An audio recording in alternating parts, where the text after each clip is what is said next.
नमस्कार। रेडियो इन्द्रेणीको समाचारमूलक बिहानी प्रस्तुति रेडियो पत्रिका हाम्रो परिवेशमा सहकर्मी छवि पुरीसँगै लक्ष्मी केसीको यहाँलाई हार्दिक स्वागत छ। इन्द्रेणी एफएम 92.4 मेगाहर्जबाट उत्पादन तथा प्रसारण भइरहेको हाम्रो परिवेशमा हामी विभिन्न समाचारहरूका साथ उपस्थित भएका छौं। दाङबाट प्रकाशित अखबार, अनलाइन संस्करणमा प्रकाशित समाचार तथा रेडियो इन्द्रेणीको समाचार डेस्कमा तयार पारिएका समाचारहरूको संगालो हाम्रो परिवेश तपाईँ Indreni FM 92.4 megahertz, indrenifm.com.np mobile application, सामाजिक सञ्जाल तथा दाङ देउखुरीको गढवामा रहेको रेडियो साझा आवाज 88.3 मेगाहर्ज र रेडियो राप्ती 98.4 मेगाहर्ज लालमटियाबाट पनि अहिले हामीलाई एकैसाथ सुनिरहनु भएको छ। हाम्रो परिवेश सुरु गरौं आजका प्रमुख खबर शीर्षकहरूबाट। दाङ घोराही 4 भकारेमा बन्ने 15 शैय्याको अस्पतालको मुख्यमन्त्री पोखरेलद्वारा शिलान्यास, आम नागरिकमा आधारभूत स्वास्थ्य सेवा पुर्याइँदै। बरगद्दीमा 11 जना किसानको हत्या भएको 19 वर्ष पूरा हुँदा पनि पीड़ित परिवारले न्याय र सम्मानको अनुभूति गर्न नपाएको गुनासो शहीदको सम्झनामा दीप प्रज्वलन। नेपालगञ्जमा हिन्दू राज्य र राष्ट्र संस्था पुनर्स्थापनाको माग गर्दै मोटरसाइकल र्याली। लुम्बिनी प्रदेश प्रहरी कार्यालय दाङले सवारी दुर्घटना न्यूनीकरणका लागि पहाड़ी क्षेत्रका सवारी चालकसँग कुराकानी 15 दिने अभियान आजबाट शुरू गर्दै। र भूमिहीनलाई लाल पूर्जा दिन सरकारको सक्रियता, पहिलो चरणको काम सुरु। आज हामीलाई हाम्रो परिवेशका लागि दाङबाट प्रकाशित हुने दैनिक पत्रिका, नयाँ युगबोध राष्ट्रिय दैनिक, गोरक्ष राष्ट्रिय दैनिक र गणतन्त्र राष्ट्रिय दैनिक पत्रिका स्टुडियोमा प्राप्त छ। पत्र पत्रिकाले छापेका समाचार, यसैगरी अनलाइन संस्करणमा प्रकाशित समाचार र रेडियो इन्द्रेणीकै न्यूज डेस्कमा तयार पारिएका समाचार हाम्रो परिवेशमा रहनेछ। शुरूमा लागौं आजका पत्र पत्रिकाले छापेका समाचार शीर्षकतर्फ।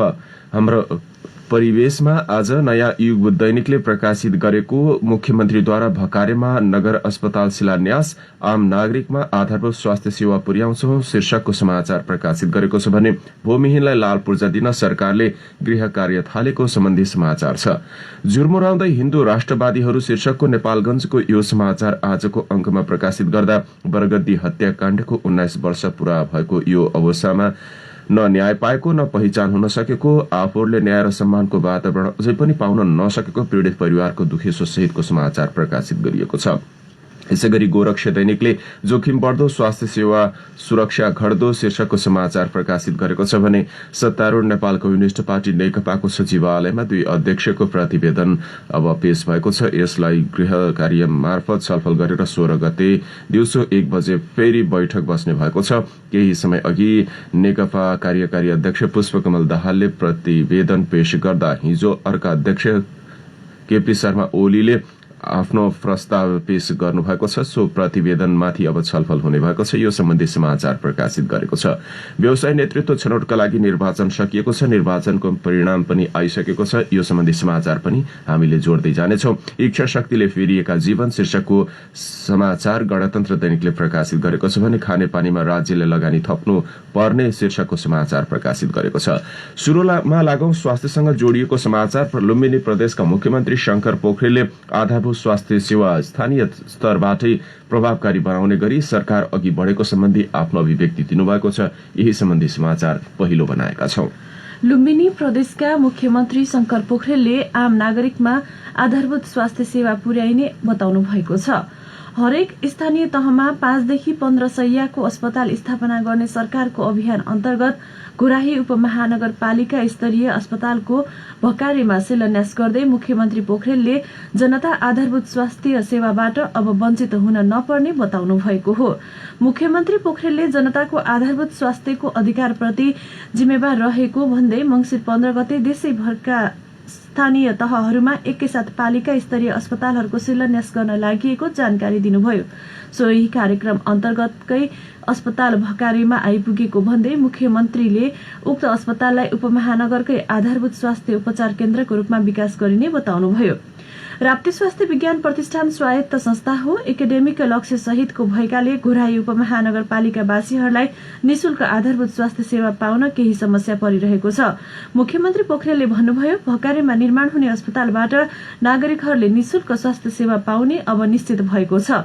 15 शैय्याको अस्पताल सञ्चालन गर्न संघीय सरकारले दिएको बजेटले मात्रै अपुग हुने भन्दै मुख्यमन्त्री पोखरेलले प्रदेश सरकारको तर्फबाट 1 करोड़ थप गर्ने घोषणा गर्नुभयो। मुख्यमन्त्री पोखरेलले घुराहीमा अहिले चलिरहेका शहरी स्वास्थ्य क्लिनिकबाट विशेषज्ञ सहितको आधारभूत सेवा दिन नसकिने भएकाले नगर अस्पतालको अवधारणा ल्याइएको बताउनुभयो। स्वास्थ्य सेवा मात्र नभई उहाँले लुम्बिनी प्रदेशका नागरिकहरूको खानेपानी र सरसफाईको अवस्था सुधारका लागि योजनाबद्ध कार्यक्रम ल्याउन थालेको जानकारी दिनुभयो। फरक प्रसंगमा बोल्दै मुख्यमन्त्री पोखरेलले राजनैतिक स्थायित्वबाटै देशको विकास सम्भव हुने बताउनु भएको छ। पछिल्लो दिनमा राजनैतिक स्थायित्व रहँदैन कि भन्ने चिन्ता नेकपाको विवादले ल्याए पनि त्यसलाई समाधान गरिने मुख्यमन्त्री पोखरेलले दावी गर्नुभयो। छिटो छिटो सरकार फेरिने अवस्थाबाट आएकाहरूलाई लामो समयसम्म सरकार चल्दा अप्ठ्यारो जस्तै लागेको भन्दै पोखरेलले नेकपाको विवाद समाधान हुने बताउनुभयो। ७० लाखको लागतमा निर्माण हुन थालेको अस्पतालको शिलान्यास कार्यक्रममा लुम्बिनी प्रदेशसभा सदस्य अमर बहादुर डाङ्गे, भूमि समस्या समाधान आयोगका लुम्बिनी प्रदेश संयोजक शोभाराम बस्नेत, गुराई उपमहानगरपालिकाका उपप्रमुख सीता न्यौपाने, नेकपाका मुनाल घिमिरेले बोल्नु भएको थियो। नगर प्रमुख नरलाल चौधरीको अध्यक्षता तथा वडा नम्बर 4 का अध्यक्ष भीमबहादुर सार्कीको स्वागत मन्तव्यबाट शुरू भएको कार्यक्रमको सञ्चालन उपमहानगरका प्रमुख प्रशासकीय अधिकृत ऋषिराम केसीले गर्नुभएको थियो।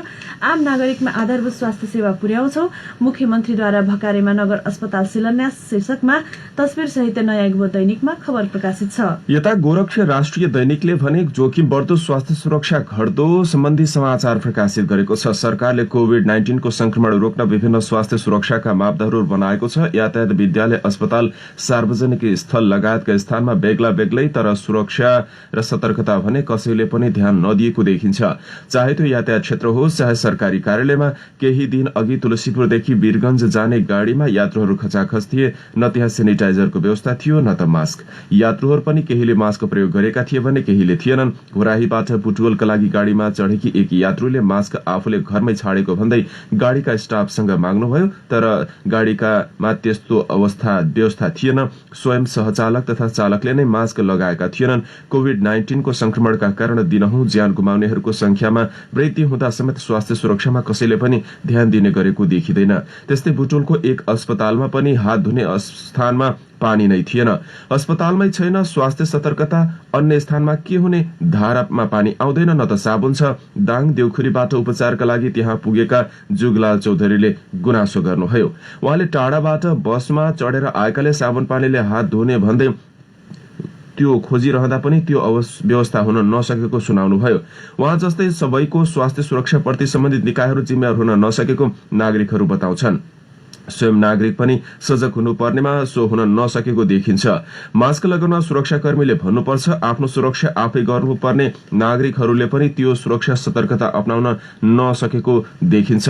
यस्तै भीड़भाड़मा जाँदा तथा पसल, यातायात तथा सार्वजनिक स्थानमा धेरै जसोले मास्क नै प्रयोग नगरेको भन्दै कोभिड-19 को संक्रमण झन फैलने विज्ञहरूको भनाइ छ।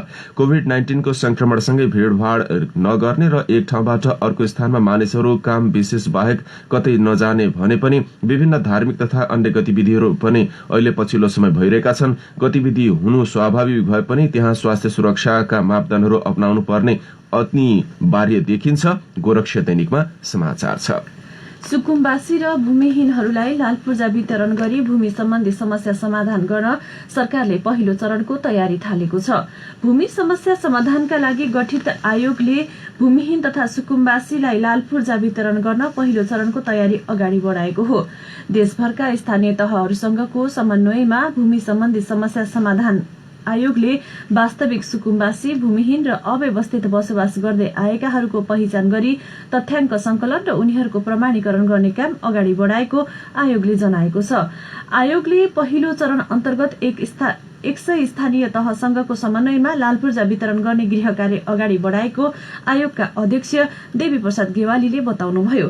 यस क्रममा स्थानीय तहले व्यक्तिको पहिचान, लागत संकलन, प्रमाणीकरण तथा नाप नक्साको काममा सहजीकरण गर्नेछन्।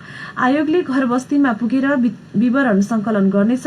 आयोगका अध्यक्ष देवी प्रसाद गेवालीका अनुसार चालू आर्थिक वर्षमा 100 स्थानीय तहसँग सम्झौता गरी लागत संकलन पूरा गरी लाल पूर्जा वितरण गर्ने तयारी भइरहेको छ। हालसम्म 14वटा स्थानीय तहसँग सम्झौता भइसकेको छ भने बाँकी 86वटा सम्झौताको प्रक्रियामा रहेका छन्। भूमिहीनलाई लाल पूर्जा दिन सरकारले थाल्यो गृह कार्य, नयाँ युग दैनिकमा खबर छ। दाङको घोराही उपमहानगरपालिका वडा नम्बर 17 बरगतीमा 11 जना किसानको हत्या भएको हिजो 19 वर्ष पूरा भएको छ। 20 वर्ष लाग्दै गर्दा पनि पीड़ित परिवारले अझैसम्म न्याय र सम्मानको अनुभूति गर्न नपाएको दुखेसो गरेका छन्। तत्कालीन विद्रोही माओवादीको सशस्त्र द्वन्द्व दबाउन राज्य सत्ताले देशमा संकटकाल घोषणा गरेको 2 दिनपछि बरगतीमा त्यो नरसंहार भएको थियो। 2058 मंसिर 11 गते संकटकाल घोषणा भएपछि 13 गते घोराही 17 बरगतीमा 11 जना निर्दोष किसानको घोराहीबाट गएको तत्कालीन शाही सेनाले हत्या गरेको थियो। धान दाइरहेका ती किसानहरूलाई एकै ठाउँमा चिहान बनाएको थियो। ती पीड़ित परिवारले अझैसम्म राज्य सरकारका तर्फबाट प्रारम्भिक रूपमा केही आर्थिक सहयोग भए पनि अहिलेसम्म थप सेवा सुविधा लगायत सम्मानको वातावरण हुन नसकेको भन्दै बारम्बार याचना गर्दै आएका छन्। तर राज्य सत्ताले अहिले पनि त्यस्ता समस्याहरू देशभरका विभिन्न स्थानमा रहेको भन्दै निरूपणका लागि आयोग गठन गरेर काम अघि बढाए पनि काम भने ठोस निष्कर्षमा पुग्न सकिरहेको छैन। यसैबीच 11 जना निर्दोष किसानको सम्झनामा हिजो श्रद्धाञ्जली सभा तथा दीप प्रज्वलन गरिएको छ। नेकपा घोराही 17 वडा कमिटी र टीजे सञ्जालले संयुक्त रूपमा आयोजना गरेको कार्यक्रममा शहीद स्मृति पार्कमा दीप प्रज्वलन गरिएको हो। सो अवसरमा पीड़ित परिवारहरूले न्यायको अनुभूति गर्ने र आफूहरू सम्मानको वातावरणका साथ बाँच्न पाउने अधिकारको प्रत्याभूत गर्न पनि माग गरेका छन्। सो अवसरमा 11 जना ज्यान गुमाएका ती शहीदहरूको सम्झना गरिएको थियो भने राज्य सत्ताको व्यवस्था परिवर्तनका लागि गरिएको उहाँहरूको त्यागको उच्च सम्मान गर्नुपर्ने सबैले आफ्नो धारणा राख्नु भएको थियो। नेपालगञ्जमा हिन्दू राज्य र राज संस्था पुनस्थापनाको माग गर्दै मोटरसाइकल र्याली निकालिएको छ।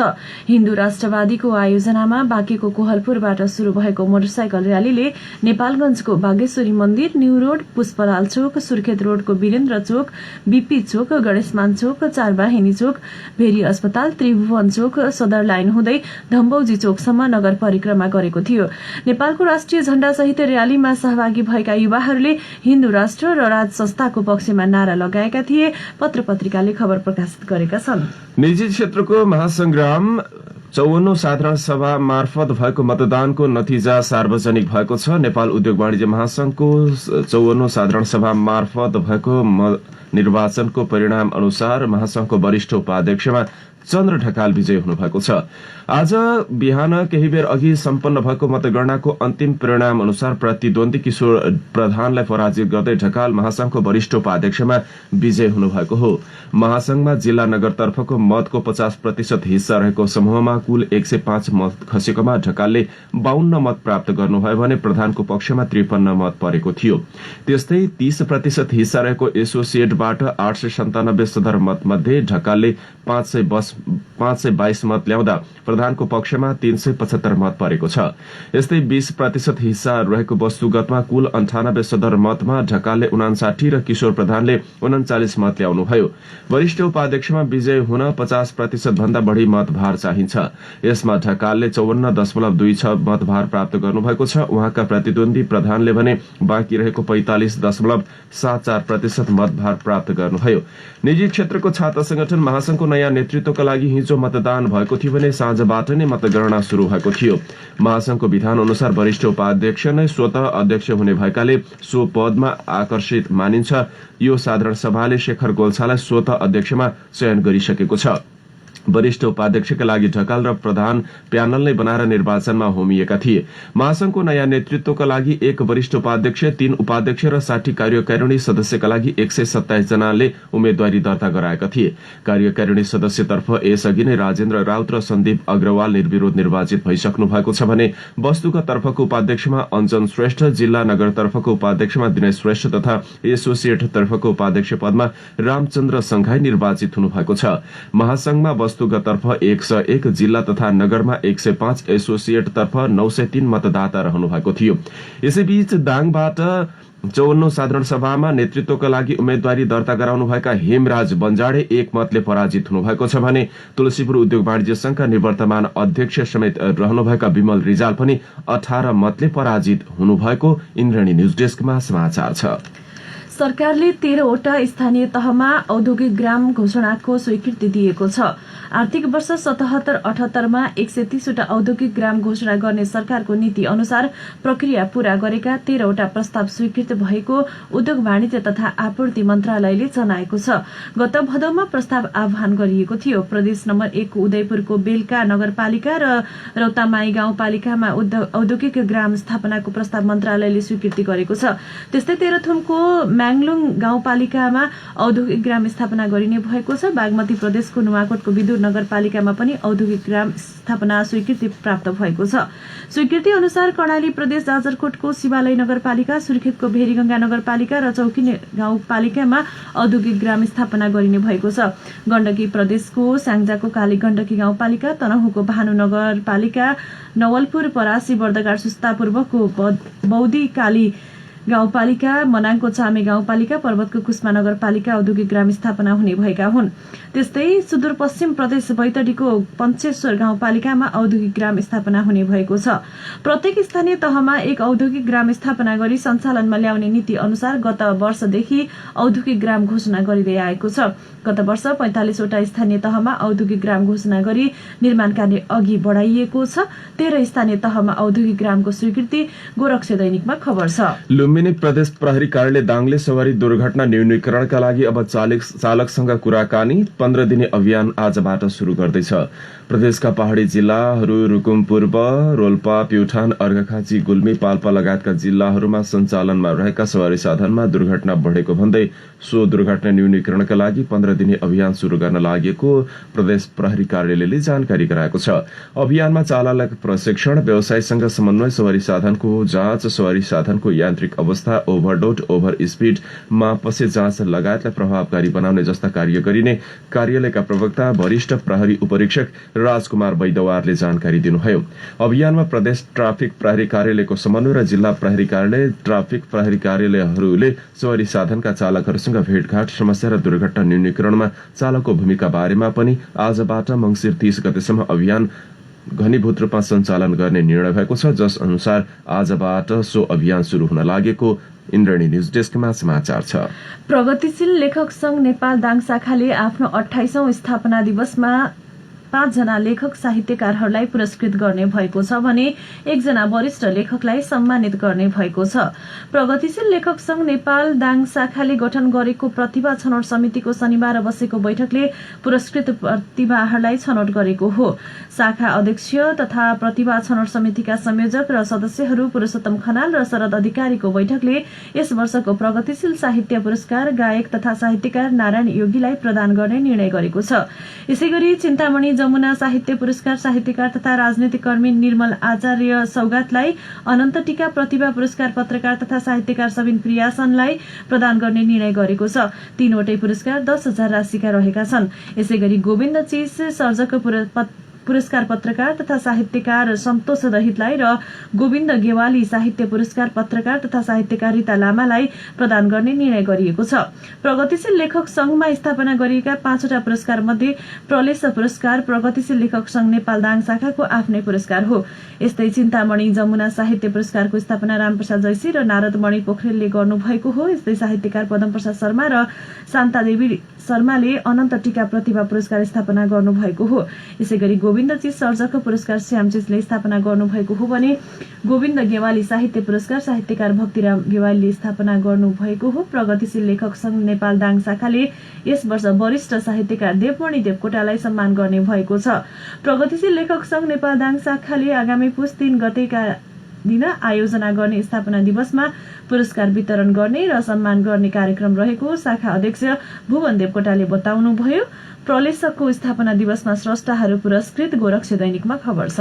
बस र मोटरसाइकल ठोकिँदा गम्भीर घाइते भएका एक व्यक्तिको हिजो उपचारका क्रममा मृत्यु भएको छ। दाङको तुलसीपुर उपमहानगरपालिका वडा नम्बर 2 कोमलगढीमा भएको दुर्घटनामा परि गम्भीर घाइते भएका रोल्पा त्रिवेणी गाउँपालिका वडा नम्बर 9 का 23 वर्षीय किरण पुनको उपचारका क्रममा मृत्यु भएको हो। पश्चिमबाट पूर्वतर्फ जाँदै गरेको रा 1 ख 2110 नम्बरको बस र पश्चिमतर्फ जाँदै गरेको लु 140 प 213 नम्बरको मोटरसाइकल बिहान करिब 11:30 बजे ठोकिएका थिए। त्यो उक्त दुर्घटनामा गम्भीर घाइते भएका मोटरसाइकल चालक पुनको कोहलपुरमा उपचारका क्रममा मृत्यु भएको इलाका प्रहरी कार्यालय तुलसीपुरका प्रमुख प्रहरी नायब उपरीक्षक शिव बहादुर सिंहले जानकारी दिनुभयो। सो मोटरसाइकलमा सवार अर्का एकजना व्यक्तिको भने उपचारपछि डिस्चार्ज गरिएको छ। उता रुकुम पश्चिमको 8 कोट नगरपालिकामा जन्ती बोकेको जीप दुर्घटना हुँदा 5 जनाले ज्यान गुमाएका छन्। 8 कोट नगरपालिका 8 का लाल बहादुर नेपालीको पछिल्लो समय थप ज्यान गएपछि ज्यान गुमाउनेको संख्या 5 पुगेको हो।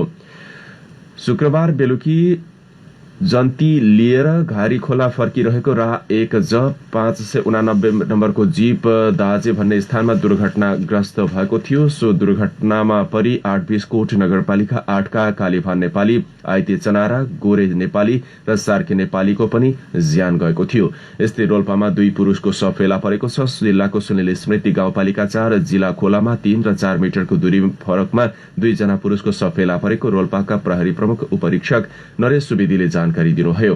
प्रारम्भिक अनुसन्धान अनुसार मृतक केही समय अघि नै भिरबाट खसेको हुन सक्ने अनुमान गरिए पनि घटनाका विषयमा थप अनुसन्धान भइरहेको उहाँले बताउनु भएको छ। इन्द्रणी न्यूज डेस्कमा समाचार छ।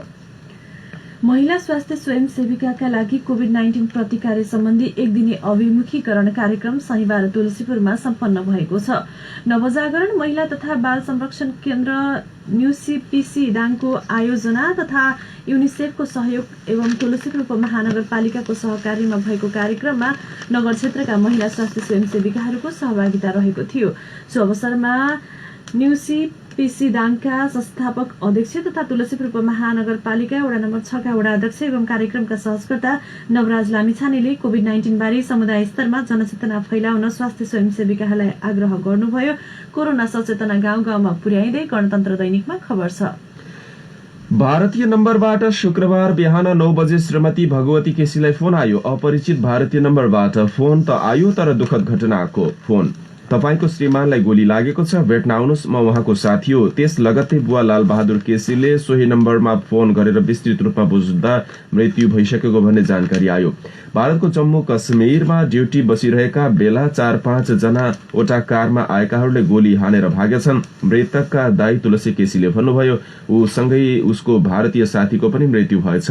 अघिल्लो दिन जनवरीमा बिदा हुन्छ, त्यसपछि आउँछु भनेर घर परिवारका बा आमा, श्रीमती र छोराछोरीसँग भिडियो कल गरेर बिदा भएका तुलसीपुर उपमहानगरपालिका वडा नम्बर 9 बेलुवाका प्रेम केसीले विदेशी भूमिमा प्राण त्यागेका छन्। ड्युटीमा बसेका प्रेमलाई दुश्मनले एका बिहानै करिब 5 बजे निशाना बनाए, तर ती आततायीको गोलीले वर्षाले नउठ्ने गरी सधैँका लागि जमिनमा ढले। 13 वर्ष अघि भारतीय सेनामा जागिर खाएका प्रेम सेनाको नायकसम्म पुगेका थिए। श्रीमानको मृत्युको खबरले भावविह्वल भएकी श्रीमती छिनछिनमा बेहोस हुने गर्छिन्। उनलाई अहिलेसम्म राम्ररी होस समेत आउन सकेको छैन। प्रेमका 5 वर्षका छोरा आरब र 7 वर्षकी छोरी अनु छन्। घटनाको जानकारी पाएपछि बुवा लाल बहादुर छोराको शव लिन भारतको लखनऊ जानु भएको छ। शव हिजो रातिसम्म ल्याइ पुर्याइने र आज अन्त्येष्टि गर्ने परिवारले जानकारी गराएको छ। नयाँ युग दैनिकमा समाचार छ। दाङको बेलझुण्ड स्थित कोरोना विशेष अस्पतालमा उपचाररत 1 जनाको मृत्यु भएको छ। मंसिर 6 गते उपचारका लागि अस्पतालमा पुर्याइएका घोराई उपमहानगरपालिका 13 निवासी 66 वर्षका पुरुषको शनिबार पौने 11 बजे मृत्यु भएको कोरोना विशेष अस्पतालका व्यवस्थापक दोर्ण ओलीले जानकारी दिनुभयो। कार्तिक 30 गते पीसीआर परीक्षण गराउँदा कोरोना संक्रमण पुष्टि भएपछि होम आइसोलेसनमा बस्दै आएका वृद्धको स्वास्थ्यमा थप समस्या देखिएपछि कोरोना विशेष अस्पतालको सघन उपचार कक्षमा राखिएको थियो। व्यवस्थापक ओलीका अनुसार अहिले पनि अस्पतालमा 5 जनाको सघन उपचार कक्षमा उपचार भइरहेको छ। अस्पतालमा उपचाररत 15 जना मध्ये 9 जना तुलसीपुरका, 1 जना सल्यान र 5 जना घोराईका कोरोना संक्रमित रहेका छन्। इन्द्रेणी न्यूज डेस्कमा खबर छ। नेपालमा पछिल्लो 24 घण्टाको अध्यावधि गर्दा कोरोना संक्रमित थपिनेको संख्या 1380 छ। ती संक्रमित थपिएसँगै संक्रमितको संख्या 2,25,000 भन्दा बढ़ी पुग्दा अब सक्रिय संक्रमितको संख्या भने बिस्तारै कम हुँदै गएको छ। देशभर अब सक्रिय संक्रमितको संख्या 18,083 छ। हिजो मात्रै 515 जना संक्रमित कोरोना मुक्त भएका छन्। स्वास्थ्य तथा जनसंख्या मन्त्रालयको तथ्याङ्क अनुसार पछिल्लो 24 घण्टामा भने थप 19 कोरोना संक्रमितको मृत्यु भएको छ। नेपालमा कोरोनाबाट ज्यान गुमाउनेको संख्या 1454 पुगेको छ। इन्द्रणी न्यूज डेस्कमा समाचार छ। यिनै विविध समाचारहरूका साथ हामी हाम्रो परिवेशको अन्त्यमा आइपुगेका छौं। अब जाँदा जाँदै प्रमुख समाचार शीर्षक फेरि एकपटक। कोराही उपमहानगरपालिका वडा नम्बर 4 भकारेमा 1500 को अस्पताल बन्दै मुख्यमन्त्री पोखरेलद्वारा शिलान्यास आम नागरिकमा आधारभूत स्वास्थ्य सेवा पुर्याइँदै। बरगदीमा 11 जना किसानको हत्या भएको 19 वर्ष पूरा हुँदा पनि पीड़ित परिवारले न्याय र सम्मानको अनुभूति गर्न नपाएको गुनासो सहितको सम्झनामा दीप प्रज्वलन। नेपालगञ्जमा हिन्दू राज्य र राष्ट्र संस्था पुनर्स्थापनाको माग गर्दै मोटरसाइकल र्याली। कोराईमा पनि 18 गते कार्यक्रम गर्ने तयारी। लुम्बिनी प्रदेश प्रहरी कार्यालय दाङले शहरी दुर्घटना न्यूनीकरणका लागि चालकसँग कुराकानी 15 दिने अभियान आजबाट शुरू गर्दै। र भूमिहीनलाई लाल पूर्जा दिन सरकारको सक्रियता पहिलो चरणको काम शुरू। हवस् त हाम्रो परिवेशको समय आजलाई सकियो। हामीलाई सुनेर साथ दिनुहुने यहाँहरू सबै श्रोतालाई धेरै धन्यवाद। सहकर्मी लक्ष्मी केसी अनि म छवि पुरी आज्ञा माग्छौं। नमस्कार।